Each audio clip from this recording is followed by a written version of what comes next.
Et on en vient au grand format du 20h. Ce soir spécial immobilier. Est-ce encore le rêve des Français d'être propriétaires? Comment remporter la bataille pour se loger et comment gagner des mètres carrés? Eh bien, pas la peine de déménager. On a rencontré des familles qui ont trouvé les bonnes astuces pour agrandir leur maison. Aménager les combles, aménager le garage, rajouter un étage. Ça élargit les pièces, ça amène de la lumière et ça coûte moins cher que de déménager. Voyez le reportage de Maëva Damois, Cécile de la Guérivière et Julien Delage. Pour finir l'année, ce couple s'est offert un cadeau. Petit selfie alors à ce moment-là en haut de l'escalier.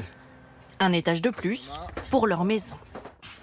Et voilà. Ah ouais, il y a de la place. C'est la première fois qu'ils découvrent leur charpente entièrement repensée par leur entrepreneur. C'est la première fois que je vois ça. Et on découvre toujours une nouvelle vue. On est 3 mètres plus haut, on n'a pas l'habitude de voir son quartier comme ça. Les combles sont passés de ça à 30 mètres carrés habitables en un mois. Une transformation indispensable pour loger les enfants de cette famille recomposée de 6 personnes. On va avoir une chambre par là, à peu près là. Oui, c'est ça, parce qu'il y a le lit de personnes. Avec des lits de personnes dans chaque chambre, ça fait un des portes de chaque côté pour les chambres sur les côtés. Créer de l'espace sous le toit, la solution la plus abordable que cette infirmière et ce pompier ont trouvée. Un peu moins de 50 000 €, financés par la vente d'une maison. De ne pas avoir eu besoin d'emprunter, ça a été quelque chose de beaucoup moins chronophage, puisqu'après il faut démarcher, etc. Et ça peut être plus long et au final peut-être coûter un peu plus cher. Ils avaient déjà chassé le mètre carré en réaménageant leur garage. Là, ils se sont attaqués au toit. Un procédé peu contraignant, selon l'artisan. Les charpentiers ouvrent ce qu'on appelle un trou d'homme, un passage d'homme, dans la couverture. On enlève quelques rangs de tuiles de manière à ce que ça fasse une entrée et une sortie pour les équipes de charpente qui vont travailler. Les clients à l'intérieur de leur maison continuent de vivre comme si de rien n'était. Chez cette famille de 4 personnes près de Rouen, les travaux se terminent. Dernière couche d'enduit, le bilan est positif. On a gagné énormément de lumière et puis voilà,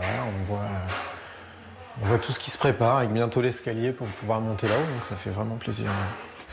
26 mètres carrés de plus pour 52 000 €. Là, ça va être c'est la pièce centrale qui va servir un peu d'espace de jeu. Ici, c'est avant tout la simplicité des démarches qui a séduit le propriétaire. C'est une simple déclaration de travaux qu'on a déposée à la mairie, parce qu'on ne dépassait pas une certaine surface de maison. Concrètement, jusqu'à 40 mètres carrés de surface de plancher supplémentaire, une déclaration préalable de travaux suffit dans la plupart des communes. Au-delà, il faut demander un permis de construire. Peinture, sol, tout devrait être fini dans un mois. Les enfants auront des chambres toutes neuves pour Noël et c'était la solution la moins chère. Dans cette commune, pour l'achat d'une maison, il faut compter 2 300 € le mètre carré. Pour aménager des combles, 2 000 € le mètre carré et jusqu'à 3 500 € le mètre carré pour surélever son logement. C'est ce qui a été fait dans cette maison près de Nantes.